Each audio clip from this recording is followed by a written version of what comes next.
it's going to be given the power to intervene directly in the financial, economic, tax, and environmental affairs of all the nations who are stupid enough to sign it. It's going to give the power to this government to go over the head of elected governments and tell those governments what they are to do. We're used to this in the EU. The commissars of the EU do this. We have no power to stop them.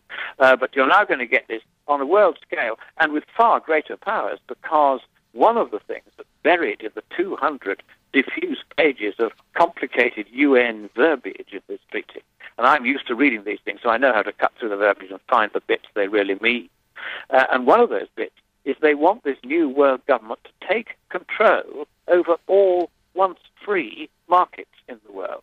All the financial markets, all the trading markets, everything will now come under the control of this world government. The sheer scope, the sheer ambition of this new world government is enormous right from the start. That's even before it starts accreting powers to itself in the way that these entities inevitably always do. It starts out by being more powerful than most governments already are in their own territory, and in the most sensitive areas, in particular the economic areas. And so you're saying that if this treaty is signed, it will take precedence over our constitution, and no one will be able to resile from them, that treaty, unless you get the agreement of all the other signatories to it. That's right, because at the moment there is no provision within this 200-page draft for any country that has signed up to this world government to get out from under its clutches. There is, if you go into the the UN Framework Convention on Climate Change itself, the umbrella organization which is actually doing this, wants to turn itself into a world government. Under that convention, countries can leave. There's a thing written in saying, if you've had enough of this nonsense, you can leave. But there's no such provision in this treaty draft as it stands at the moment. Now, of course, we have to be careful and say it is only a draft, but it has been through several negotiating rounds. And as far as I know, not one democratic country has said, hang on a moment, over my dead body am I going to give up. And indeed here we've got Kevin Rudd. We've got Kevin Rudd trying to be Prime Minister of the world, hasn't even acknowledged that such a treaty existed. If I hadn't read what you had said, I would not have known. That, I think, is the most terrifying aspect of the whole thing. If I had not spoken out, nobody anywhere in the world would have known that they were playing this really wicked game, and where your democracy is going to be given away in a really substantial sense. I mean, we're not talking about minor powers just over, how many newts you can have and this kind of thing. It's really big. It's going to be how you run your economy, what fuel you can burn in your cars, how many cars you can have.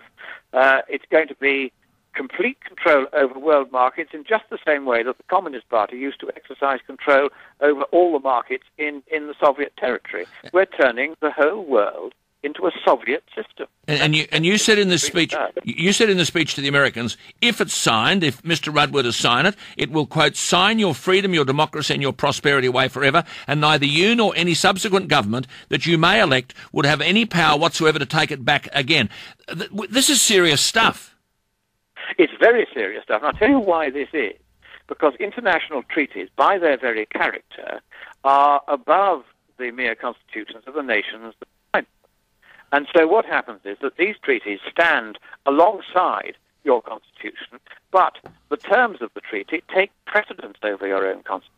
That's the whole point of treaties. You can't sign a treaty and then say, ha, I didn't mean it. My constitution says I can get out of it. There'd be no point in treaties if you could do that.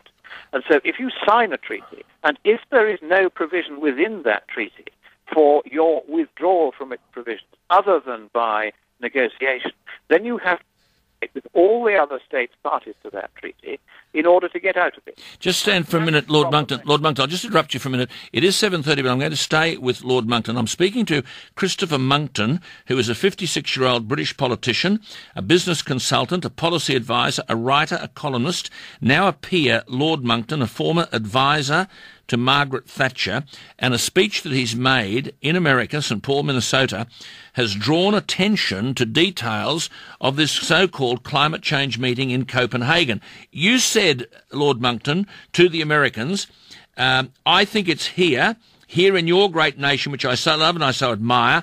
It's here that perhaps at this 11th hour, at the 59th minute and 59th second, you will rise up and you'll stop your president from signing that dreadful treaty, that purposeless treaty. Quote, there's no problem with the climate, and even if there were, economically speaking, there's nothing we can do about it. How can people rise up if they don't know? Well, in America, 1 million people have made hits on the website extract you've just read was made. And so they are now rising up. I'm now going to speak at one or two tea parties. I'm going to be on the major national television show, Glenn Beck, for an hour on Friday next week. So the message in America is now out. I got it also right across Canada when I was up there on the front page of the National Post, so they know about it. Now you know about it, and you need to spread the word. And what we're going to do is put together an instrument of repudiation, which all democratic nations can sign and the people of their nations can sign, saying this treaty will not speak for us, we will not regard it as binding us, and when we take office once again in government, we will repeal this treaty and we will not regard it as binding on us. That's the most we can do. Get on to your representatives and tell them you don't want this treaty. This treaty shall not pass. I'm going to have to go because I'm now due to do another broadcast up in Canada. Good on you. Good to talk to you. I hope we can talk again. God bless you. Thank you very much. You too. That's Lord Christopher Monckton. Now, that's consistent with what I talked about. It's extraordinary, isn't it? And I'll get some details for you as to where we can access the speech that he made in St. Paul, Minnesota.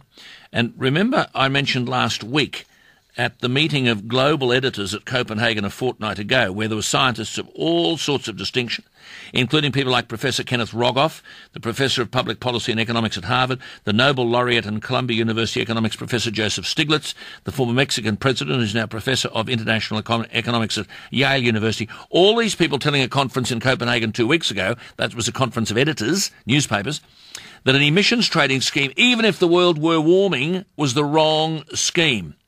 That once you've got emissions trading, permits will become an asset class and they can go from anywhere between $300, $200, $2,000, which produces the very environment we've just been through. Now, no one from government has told us in this country that it'll be a tax. I mean, coal mines will close, jobs will be lost, but then, as I said last week, 31,478 American scientists have signed a petition, 9,029 of them with PhDs, urging the United States government to reject the global warming agreement. Now, there is Lord Monckton saying there's this treaty. I knew nothing about that till I read his speech in Minnesota, and he's arguing, he basically said, here is a thing that we'll sign, if you sign this treaty, and he said they'll all sign it, you'll sign your freedom, your democracy and your prosperity away forever. He said in the speech, neither you nor any subsequent government you may elect would have any power whatsoever to take it back again. That's how serious it is. And he said, I've seen the stuff about government, climate, debt and enforcement. They're going to do this to you whether you like it or whether you don't. And he said to the Americans, and you heard he's going to another interview there now, I think it's here in your great nation, which I so love, he said to Americans, and so admire, it's here that perhaps at this 11th hour, at the 59th minute and 59th second, you'll rise up and you'll stop your president from signing that dreadful treaty, that purposeless treaty. Now, Peter Harcher, writing at the weekend, said the last time Kevin Rudd had anything to say on what before the election was the great moral and economic challenge of our time, the last time he spoke about it was the 16th of April. Now, basically, by denying the public information and the truth about all of this, the Prime Minister is himself betraying the well-being and future of this country.